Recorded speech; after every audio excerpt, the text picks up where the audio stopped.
I typically do not post about politics on my YouTube channel, and the reason why I don't is because I really wanted to create a space where we could escape, have some fun, laugh, just think about other things after the election results of 2024.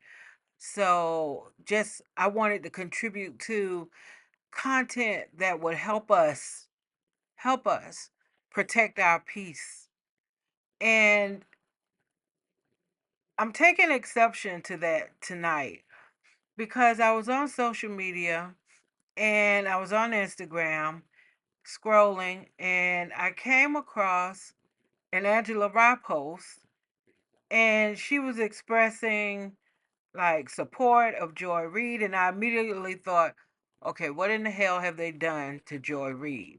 Am coming to you all about my good sister friend Joy Reid. And my immediate thought is like, I hope nothing has happened to Joy, like no illness, no injury, no anything to her loved ones. That was my immediate thought. But I found out rather quickly that it wasn't any of those things. Joy Reid posted the following message to her social media. I just want to say thank you to everyone who has reached out with kindness and encouragement, both personally and in these social media streets. So very proud of the Reid Out team, who are truly family, and all of our supporters and friends. See you tomorrow night at 7 one more time. It is being widely reported at this point that Joy Reid's show is indeed canceled. Monday night will be her last show, Monday night, February 24th, 7 p.m. on MSNBC. It's also been reported who will be replacing her: Simone Sanders Townsend, Alicia Menendez, and Michael Steele. Now, some might say these changes are due to ratings. Perhaps. I don't know. I haven't seen any data to show me the ratings for Joy's show compared to others on MSNBC. But what we do know for sure is that CNN, MSNBC really took a big hit in ratings post the election. And Fox News saw a surge. To me, that's understandable, especially just from human behavior. For one, a lot of people who did not vote for this current administration needed a break from everything related to politics and the news, because we knew what, not who, but what had been elected to the highest office in this country. And secondly, I do think it was a little bit disheartening for stations like MSNBC, who were so certain of a particular outcome. Even the night of the election, they were so certain of a particular outcome. Even as votes started coming in, they were so certain of a particular outcome. And then for us not to arrive at that outcome, I'm sure that also left a bad taste in a lot of people's mouths. I do feel there are a tremendous amount of people who did not vote for this administration, who just wanted to tap out and wanted to find peace because it was just way too much. Now, maybe people are coming back to the news stations at this point, or have been coming back. So, again, that was not a Joy Reid thing or any particular person thing, in my opinion. But it would be very interesting if we did have access to, like, what were the ratings for the individual shows on these networks during this time. It is being said that this change took Joy Reid and her staffers by surprise. In fact, before they were told in a virtual meeting about it, supposedly they had already heard about it from different media reports. So, the thing I know for sure is that these networks are in it for the money. I don't care if they're leaning left or leaning right. I don't know if anybody's in the middle anymore, but I know for sure they're into this for making money. So if they feel like the country is in a position where they don't want to hear the voices of certain folks anymore, they will get rid of those voices. I don't care what they claim their stances are on different topics and what their views are. I also believe firmly that regardless of what the voice is, if the voice is pulling in the audience and the advertising dollars, they will stick with that voice. And I say it that way to say there's a lot I'm sure going on here that we don't know and can't see. I definitely will be the last person to suggest that the system isn't doing system shit, because the system always does system shit. We need to be mindful right now to not fall in love with any of these networks because you believe that they are passionate about the things you're passionate about, that they align with the things that are really important to you. They align with advertising dollars. And I'm telling you, I believe some of the shifts that we're seeing right now in personnel is just step one. I believe MSNBC will ultimately also shift their position on certain views, even if they start by doing it slightly, because if they feel that advertisers and the lay of the land at this point in time in our history is more right leaning and is more conservative, and that's the way they have to go in order to get those advertising dollars, they're going to do that. They're going to do that. And as of this Monday, it is being reported by the New York Post that MSNBC's drama intensifies as network access shows hosted by three more anchors in wake of Joy Reid's ouster. Now, that's according to the New York Post. Those three anchors are also all three minority anchors.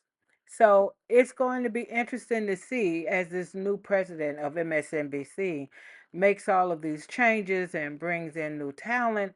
What does this talent look like? What does this talent look like? I haven't seen anything in the press about Rachel Maddow being impacted by the network's new president. I believe Rachel Maddow has agreed to be on air 5 nights a week for the first 100 days of Trump's administration. Who knows what will happen after that point? I also understand that Rachel Maddow is the highest paid anchor at MSNBC. So it remains to be seen if she would be impacted by any of this. I'm betting on she probably won't be. And it's interesting, or it will be interesting to see if she says anything, especially specific to Joy. Because I do feel if the shoe was on the other foot, Joy would probably say something on behalf of Rachel. And if Rachel doesn't say anything, it'll kind of look like what we've been accustomed to seeing, which is black women often putting on capes for a lot of people who don't in turn stand up for them. I could be completely wrong about that with Rachel. We will see. I'm also seeing a lot of people having a negative position on Simone Sanders Townsend being a part of this three-person panel that will be taking Joy's time slot. My take on that is I don't feel any way against Simone for taking that role or being a part of that time slot at all. She has a career. She has her own aspirations. So as long as there's nothing going on where she was a part of somehow helping to get Joy out of there, then I have no issue with it. I will tell you though, one thing that the system I've seen do is that sometimes the system will get rid of a voice that they maybe feel like they can't control and put another voice in that seat of the same ethnic group that they feel they won't have those type challenges with. So don't know if that's a part of what MSNBC is doing here or not, but I have seen that done. So again, a lot remains to be seen, but I am not going to be a part of the group that's going to give negative commentary towards Simone because she is now part of the panel that's going to be in the 7 p.m. time slot. I'm reminded of Jim Acosta, who left CNN earlier this year, who we all know was a Trump critic. And one of the things he said in his comments when he left, he said, as the son of a Cuban refugee, I took home the lesson. It is never a good time to bow down to a tyrant. I have always believed it's the job of the press to hold power to account. So you'd better believe what's happening right now at MSNBC. Oh, it's about ratings. It's about advertising dollars. It's also about who they think people want to see. Who, what ethnic group, what type of people do people want to see? Who should be front and center to get those advertising dollars back? So, as we move forward, especially for those of y'all who are still plugged in nightly to these network news shows, because I'm going to tell you straight up, I'm not one because I will protect my peace. Um, Pay attention to who they put in front of you. Pay attention to how messaging may begin to change, even if subtly at first. Pay attention because at the end of the day, this network, like all the other networks, they're in this for those advertising dollars. And if they believe that the country, the advertisers, the businesses are going in a direction that is opposite their position and they're losing money because of that, they're going to get on board and they're going to go in the direction of the money. I am predicting that MSNBC's strategy, first phase, is to become Fox News Light, phase one.